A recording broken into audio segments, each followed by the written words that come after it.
आप सभी ने नाम सुना है प्रजापिता ब्रह्मा कुमारी ईश्वरीय विश्वविद्यालय, आप सभी ने सुना होगा। लेकिन ये संस्था का कार्य क्या है, क्या है ये संस्था, और ये जो नाम है ईश्वरीय विश्वविद्यालय, इसका क्या अर्थ है? आइए आज हम इसके बारे में गहराई से समझते हैं। मैं अमरदीप भाई जी से अनुरोध करूंगी कि आप हम सभी को इस संस्था से परिचित कराएं।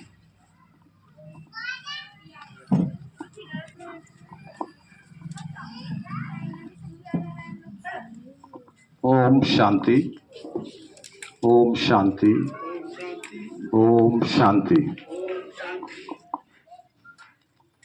सम्मानित मंच पर बैठे हुए सभी हमारे प्रधान जी, दीदी, अमित भाई, हमारे श्याम सुंदर भाई, सभी का बहुत बहुत स्वागत है। सभा में बैठे हुए सभी तपस्वी आत्माएं और जो भी सभी का बहुत बहुत स्वागत है, अभिनंदन है। मुझे विषय मिला है इस संस्था का परिचय देने का। किस संस्था? ओम शांति वाली संस्था, इसका जो नाम ले लेते हैं हम आम ओम शांति। तो इसका संस्था का जो पूरा नाम है वो है प्रजापिता ब्रह्मा कुमारी ईश्वरीय विश्वविद्यालय। तो परिचय में सबसे पहले नाम आता है कि नाम क्या है। Bluetooth mode. Clear.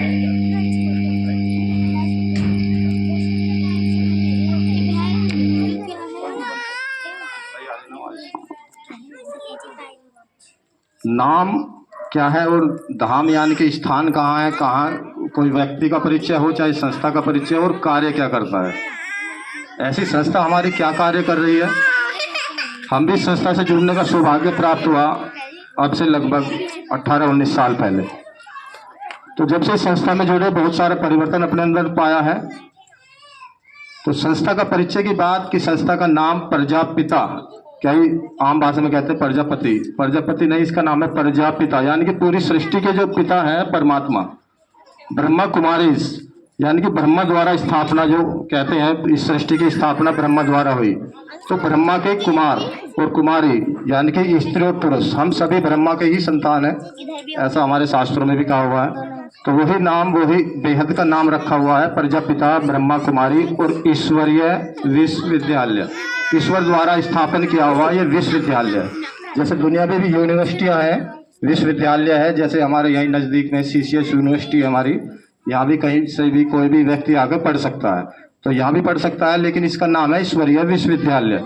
यहाँ पे ईश्वर की पढ़ाई होती है कि वो ईश्वर है कौन, जिसकी हम पूजा करते हैं, आराधना करते हैं। कोई किसी रूप में मानता है, कोई किसी रूप में मानता है। तो यहाँ पे इस संस्था में उसका सत्य परिचय बताया जाता है कि वास्तव में उसका सत्य परिचय है क्या, वो है कौन, उससे हमें प्राप्तियां क्या होगी और उससे हमारा संबंध कैसे जुड़ेगा, क्या उससे हमारा संबंध है। तो ये सारी बातें, सारा परिचय हम इस संस्था में सीखते हैं। इसका मुख्यालय माउंट आबू राजस्थान में है, जिला सिरोही पड़ता है। बहुत ही अच्छा क्षेत्र है, वो तीर्थ स्थान है। और देखा जाए तो विश्व में तीर्थों में सबसे बड़ा तीर्थ स्थान माउंट आबू ही है।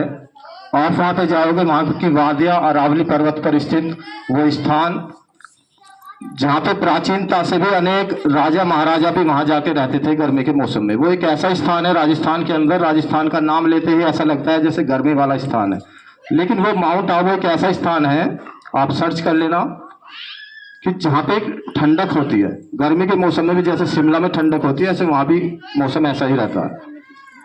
तो प्रकृति का भी एक अच्छा अद्भुत नज़ारा है, और ऐसा ही स्थान चुना परमात्मा ने। वैसे इस संस्था की शुरुआत जो हुई वो सिंध, हैदराबाद से, कराची से हुई, जो पाकिस्तान में चला गया। सन 1936-37 से इसकी शुरुआत होते हुए सिंध, पाकिस्तान जो अब चला गया वहाँ पे। तो 1950 में ये संस्था माउंट आबू राजस्थान आई परमात्मा के दिशा निर्देश अनुसार। और यह आपको सुनकर आश्चर्य भी हो सकता है कि संस्था की स्थापना करने वाले स्वयं परमपिता शिव परमात्मा ही है। आज हम यहाँ देख रहे हैं संख्या बड़ी थोड़ी है, लेकिन जो भी यहाँ पे आए हैं वो बहुत बड़ी महान आत्माएं हैं। यहाँ पे हम देख रहे गांव वाले कुछ कम है, गांव वालों को संदेश मिल चुका है। कहते भी हैं कि अपने नज़दीक वालों के यहाँ काम भी बहुत सारा लगा हुआ है। तो लेकिन जो भी यहाँ पे आए हैं पहले परीक्षा ले चुके हैं, सभी आते हैं यहाँ पे ज्ञान सुनते हैं। तो ये धीरे धीरे संस्था शुरुआत 1936-37 से होते हुए आज 140 देशों में इसका संदेश जा रहा है, और हमारे देश के हर जिले में, हर तहसील में, यहाँ तक कि हर गांव में, जैसे मसूरी छोटा सा गांव है, यहाँ भी संस्था का ये शाखा सेवा केंद्र बना हुआ है। संस्था में शिक्षा क्या दी जाती है? सबसे मेन चीज है संस्कार, हमारे संस्कार परिवर्तन की। जैसे भाई जी, हमारे श्याम सुंदर भाई जी भी बता रहे थे कि बातों पर हमारा कोई कंट्रोल नहीं है। बात हुई, विचार हुए, सबसे मेन चीज है विचारों से। जो हमारे विचार चलेंगे वैसे ही संस्कार होंगे, वैसे ही हमारी बातें मुंह से निकलेंगी। तो यहाँ पे विचारों का परिवर्तन हम कैसे कर सकते हैं? क्या हम विचारों को कंट्रोल कर सकते हैं? हम परमात्मा से कैसे शक्ति ले सकते हैं? वो सारी बातें यहाँ पे 7 डेज के पाठ्यक्रम में सिखाई जाती है। 7 दिन का एक मुख्य पाठ्यक्रम होता है। यहाँ पे एक शिक्षा है, ईश्वरीय विश्वविद्यालय, जैसे वे विश्वविद्यालय है, वहाँ पे शिक्षा मिलती है। कोई पढ़कर इंजीनियर बनता है, डॉक्टर बनता है, वकील बनता है, आगे की अपनी यात्रा शुरू करता है। एक लक्ष्य होता है। यहाँ भी एक लक्ष्य होता है संस्कार परिवर्तन करने का, कि नर ऐसी करनी करे जो नारायण कहलाए, और नारी ऐसी करनी करे जो लक्ष्मी कहलाए। तो नर नारायण, नारी लक्ष्मी कैसे बनेगी? वो बनेगी अपने कर्मों से, अपने संस्कारों से। तो यहाँ पे उस संस्कार परिवर्तन करने की बहुत ही सहज और सरल शिक्षा घर परिवार में रहते हुए और अपने कार्य व्यवहार सभी कुछ करते हुए यहाँ पे दी जाती है, कि आप कैसे उस परमात्मा से जुड़ सकते हैं। और उसका परिचय, सबसे पहले जब परिचय होगा तभी हम उससे जुड़ सकते हैं, हमारा संबंध क्या है। तो ये सभी बातें जो आगे भी हमारे दीदियाँ हैं, हमारे भाई साहब हैं, आगे भी आपको जो शिक्षा यहाँ पे दी जाती है उसके बारे में बताएंगे कि वो परमात्मा है कौन, उसे हम याद कैसे करें। और ये संस्था की एक सहयोगी संस्था है Rajyoga education and research foundation, जो साथ साथ प्रजापिता ब्रह्मा कुमारी ईश्वरीय विश्वविद्यालय के साथ सहयोगी संस्था है। और उस संस्था के अंदर Rajyoga education and research foundation के अंदर 24 विंग्स बने हुए हैं इस संस्था के आगे बढ़ाने के लिए। जैसे मेडिकल विंग है, जिससे हमारे जो जैसे कोई डॉक्टर साहब है, और वो डॉक्टर साहब पूरे दिन बिजी रहते हैं अपनी लाइफ में, तो अपनी लाइफ में कैसे टेंशन फ्री रहे, अपनी लाइफ को भी प्रभु से जोड़ करके। कहते भी हैं डॉक्टर भी, भाई मैंने इसका इलाज तो कर दिया मरीज का, अब ऊपर वाला जाने। तो ऊपर वाला कौन है डॉक्टर साहब को भी नहीं पता। कह तो देते हैं कि ऊपर वाला जाने, लेकिन अगर हम डॉक्टर साहब से पूछे ऊपर वाला कृष्ण जी जाने, या राम जी जाने, या हनुमान जी जाने, या शेरों वाली माता जाने, कौन जाने? तो इन बातों का रहस्य भी आज विज्ञान ने बहुत प्रगति कर ली, अनेक शक्तिशाली चीजें बना डाली, अनेक शरीर के अनेक अंगों को भी निकाल कर दूसरे अंग प्रत्यारोपण की विधि भी आपने अपना ली। लेकिन शरीर को चलाने वाली जो शक्ति है वो ये क्या है? जो इसमें से निकल जाए तो शरीर निष्प्राण हो जाएगा। तो प्राण क्या चीज है?